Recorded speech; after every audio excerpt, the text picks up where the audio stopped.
Whoever fights monsters should see to it that in the process he does not become a monster. And if you gaze long enough into an abyss, the abyss will gaze back into you. If you do not sub, like, or comment, I will rip you limb from limb.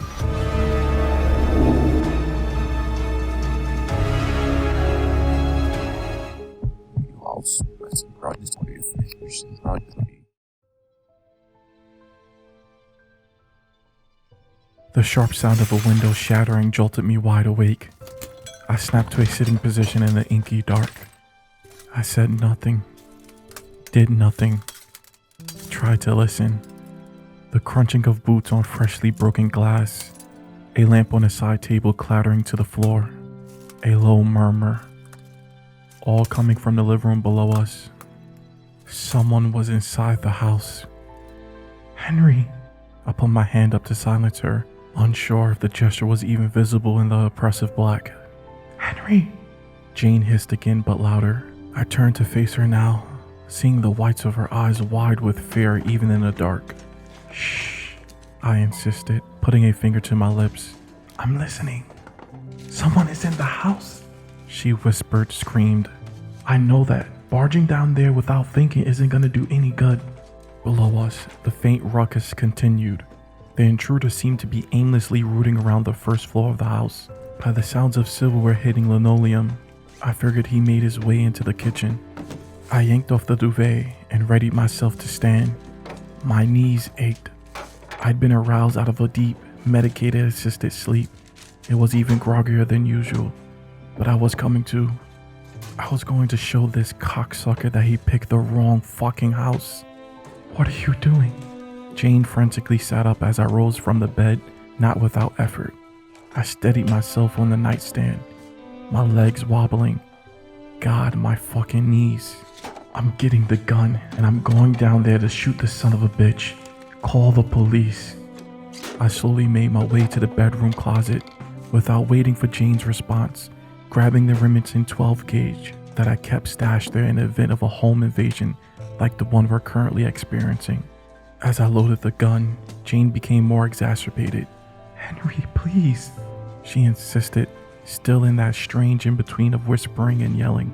Don't do it. Lock the door. We'll call the police and wait for them to handle it. No. And wait like sitting ducks for him to come up here? No, Jane. Motherfucker comes into my house, breaks my windows? I trailed off. I sometimes don't articulate myself the best way when I'm angry. And boy, was I fuming. Probably some piece of shit drug addict looking for a quick smash and grab to buy a couple ounces. Or maybe some punk kids just looking to vandalize houses for a laugh. I wasn't about to give him the easy way out of a heroin needle or a few years in juvie doing the job. Used to be in this fucking country, we protect what was ours. And god damn it, some of us still believe in that. Call the police, no matter what you hear. Stay here and lock this, I reiterated to Jane as I quietly opened the door and exited the bedroom, ignoring her cries. Jane and I had been together over 40 years. Good woman, better wife. She'd get hysterical and overact like most women are prone to. Sure, but at the end of the day, we made a good couple. We made this home together, raised a few good kids. I wasn't about to let some piece of shit criminal defile what we'd worked so hard for. It was the principle, damn it. Truth was, I'd felt useless in the years since I retired. I wasn't some pathetic old man willing to lie there and let my whole life be stolen by some piece of shit thug. The asshole downstairs was about to learn who the victim in this situation really was. I crept downstairs, the sounds of the house being turned inside out growing louder. As I made my way into the foyer, even in the pitch black, I knew the layout well. I observed the broken bay window in the living room, shattered glass glinting in the moonlight, the humid summer air wafted in with the pale glow of midnight. Slowly, I made my way for the kitchen. A bright light suddenly filled the room, coinciding with the sound of the coffee maker shattering onto the floor as the intruder swung open the refrigerator door. I stopped in my tracks, thrown off by this bizarre action. You can see clear into our kitchen from the living room, but the fridge opened toward the entryway. The attacker was still obscure from my sight. How do I best approach this situation? How to maximize my chances of the shot hitting true? I watched the intruder loudly empty our fridge, tossing vegetables that thudded on the ground and flinging beer bottles backwards into the dining room. So this was some piece of shit thug trying to trash the place.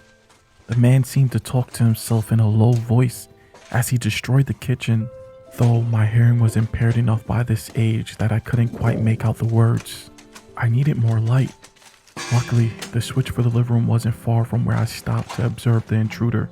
Quietly, I hobbled my way over to the wall and flicked the light on, casting the living room in a yellow glow. Immediately, the kitchen went dead silent. "Hey, asshole!" I screamed as I raised my shotgun. "I have a weapon. Close the door and put your hands up. The cops are on their way. Guess you tried to trash the wrong house." No response. Nothing. All sounds in the house seemed to cease. "You hear me, you piece of shit?" I pumped the shotgun, hoping to give this asshole a clue that I was not fucking around. I was prepared to shoot. Slowly, a pair of wide eyes emerged from behind the open fridge door. The man wore a jet black balaclava, his emerald green eyes the only visible feature of his face. He was literally wearing the mask of a fucking cartoon robber. The figure stood up, still taking his time, and gingerly shut the refrigerator door. His gaze never broke mine, and now I can make the bastard out more fully. He was an average-sized guy, not more than 5'9", maybe 5'10". He was fully outfitted in jet black, from the covering of his face to the gloves on his hands to the soles of his boots.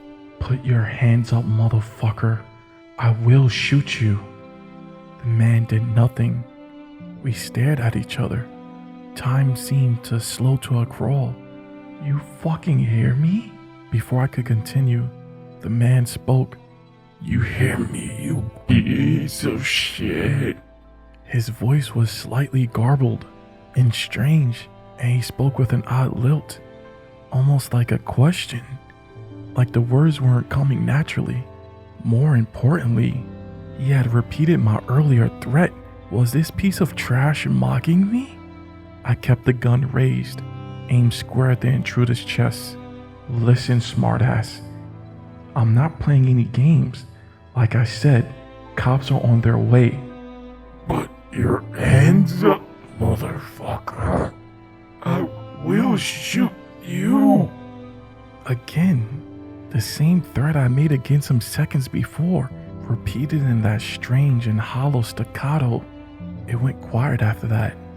We stared at each other, neither of us budging. My knees ached like hell. My shoulders were starting to droop as the adrenaline wore off, and the weight of the shotgun became more apparent. The intruder could have been a statue the way he stood there. I sensed no fear from his stance, no apprehension, no worry. I got nothing from this fucking guy. I dealt with people like him on the force. Lunatics, their brains so fried or fucked up that they had no fear whatsoever. My knees throbbed, and I stared into those emerald eyes. I started to think in the haze of being jarred awake, I'd made a serious mistake. This fuck was completely crazy. Suddenly, a loud cracking sound broke me from my trance as the intruder jerked forward shoulder first, his black-clad head snapping backwards as he did so. His hands was outstretched towards me, fingers now looking long and spindly. Before he could take another step, I pulled the trigger. The shot exploded out of my weapon, blasting the intruder square in the chest. The man was propelled backwards into the darkness of the kitchen, gore and bits of flesh hovering into the air where he stood moments ago. He hit the kitchen sink with a thump. I stumbled backwards from the force, my knees and arms now searing with pain. "God damn it," I said to myself. "Henry!" Jane screamed from upstairs. "I'm fine," I yelled back to her. "I'm fine. Stay in the bedroom. You called 911, right, Jane?" "Oh God. Oh God." I heard her crying sobs. "Jane!" "Yes," she choked out between cries. Yes, I called them. Okay, well, all we can do now is wait. Just stay put, honey. I love you. She said nothing else, but I heard her muffled sobs even through the ceiling. I ran my hand over my face in frustration and sighed. It had been a while. The anger and rush had worn off quickly, and now, of course, I questioned if I had made the right choice. I'd been so gung-ho about defending my castle, but did it really need to be this way? Hell, I guess it did. Who knew what the strung out piece of shit would have done if I hadn't reacted? When the boys from the precinct got here, it would be easy to explain how things had gone so bad. They'd understand. Another loud cracking sound grabbed my attention. I furrowed my brow as I stared into the darkened kitchen. I could make out the dim outline of the intruder on all fours, crawling into the living room where I stood. How in the fucking hell? I stumbled backwards, trying to cock the shotgun again. "Stay where you are, motherfucker," I yelled. "You're lucky to still be alive. Maybe the cops will help your sorry ass when they get here. Get your life back on track." A low, gargling voice answered me as the sound of limbs scattering on linoleum grew closer. Stay in the bedroom, Jane.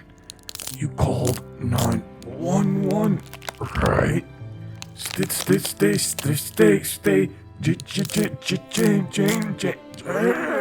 Jane.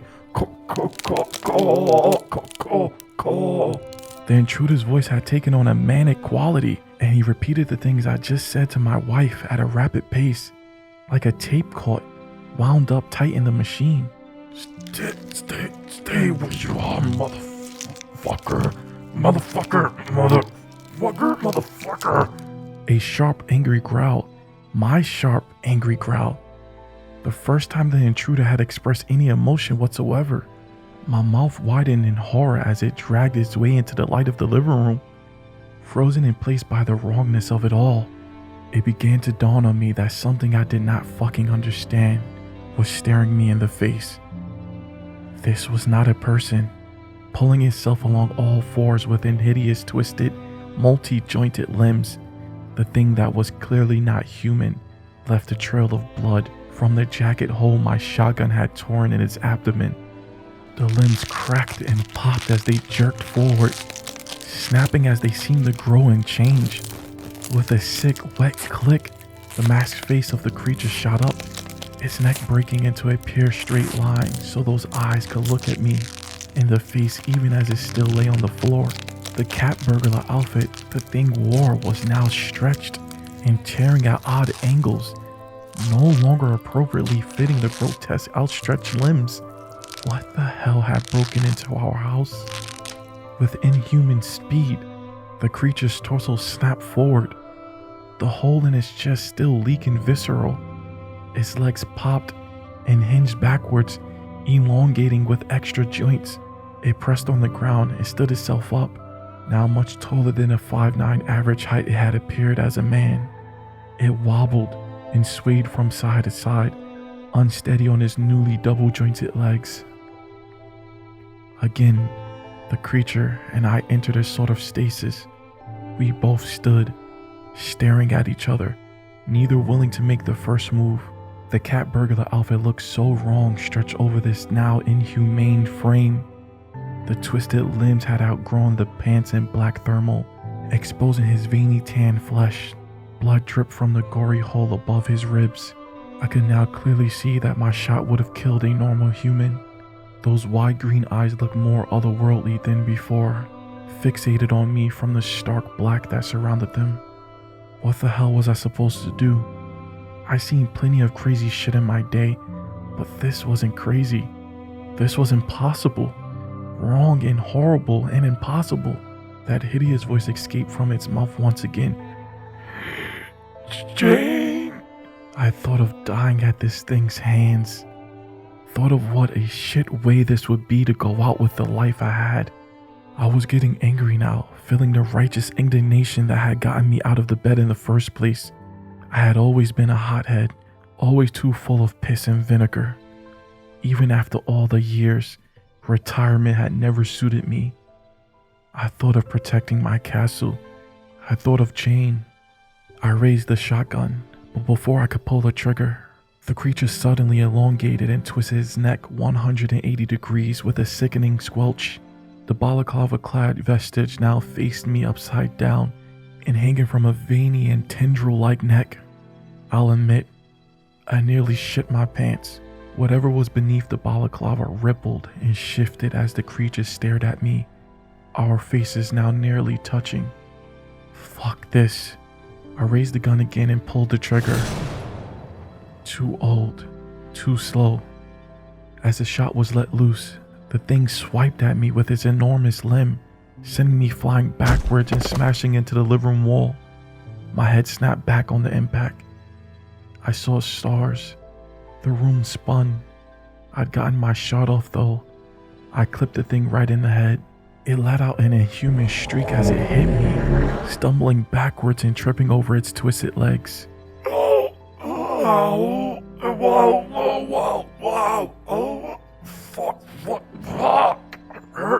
Hurts. It yelled and screamed, its voice more garbled and strange than before. It almost sounded like multiple voices in unison, talking over each other and saying the same thing. I guess I could take some satisfaction in hurting the thing. At least a little. The gun had gone flying in a melee, and the sharp pain in my gut told me I likely broken a rib. Or worse, I looked down and even through my blurred vision saw bruises and even some broken bloody skin already forming where the creature's tree trunk limb had made contact. Your skin is like tissue paper when you reach this age. Everything ached. Everything hurt. Especially my knees. Especially my head. Especially my ribs. And God, my head was on fire. I felt my vision beginning to blacken.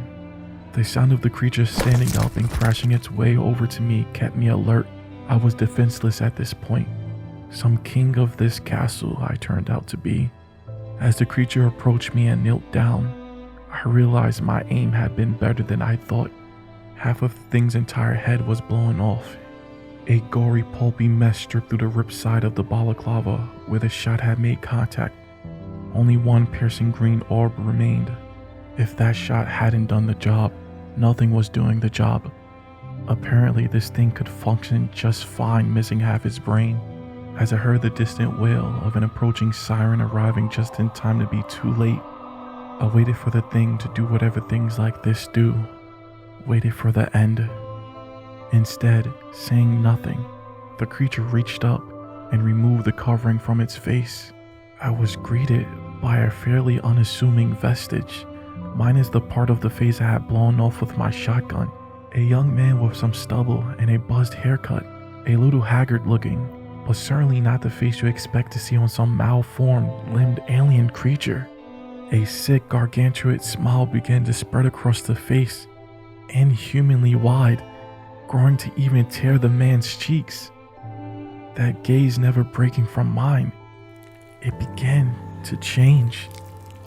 The face twisted and shifted, the skin stretching and morphing as if it were alive. Its nose collapsed, its lips stretched upwards. The teeth fell from its mouth. Even the damaged gore of its gunshot wound melted and merged with the unmirrored half of the face to make an almost liquefied soup of facial features that thrashed and bubbled. As the grotesque display went on, a new face began to take shape. My face. Slowly but surely, the weary but youthful man was replaced by deep wrinkles and thinning auburn hair. The hairs of my mustache bristled over its newly formed lips. Even the birthmark beneath my left eye appeared. The only thing that stayed the same was the alien's emerald eyes.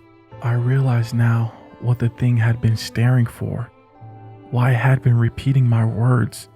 Why all it had done was silently stand and observe until I gone trigger happy. Until I decided I had to defend my castle. I figured somewhere out there, maybe miles away, maybe in this neighborhood, there was a body of a youthful, weary young man with buzzed hair who had been planning on committing a robbery this evening. And somebody else before him, and someone else before that, and all the way back to whenever this thing, that did not belong to our world had come from. What did it want? What was it trying to do? Did that even matter now? I knew the answer. All traces of injury to the creature's head gone. I was now face to face with myself. A ghoulish grin still spread across his face. It seemed to be waiting for my reaction, waiting to see what I thought of my face on this twisted, gargled, funhouse mirror body. It was almost comedic, almost funny, trumped even the craziest shit I ever seen on the job. I scoffed. Turned out I had been pretty useless after all. I could hardly keep my eyes open now. I was ready, waiting for the moment to come. But then I remembered. We both did. We heard our wife yell down from the bedroom. Henry, dear God, are you okay? What is going on down there? Her sobbing voice was hysterical and pained. The thing's smile grew even wider as I shook my head, pleading, trying to fight the coming embrace of unconsciousness. Don't, please. I reached out and grabbed the scruff of the thing's shirt with the last ounce of my strength. It spoke, but not to me.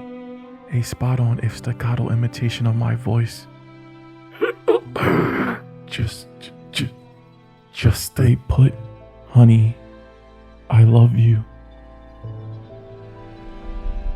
This is your buddy Darkness, and remember, darkness is only a switch away.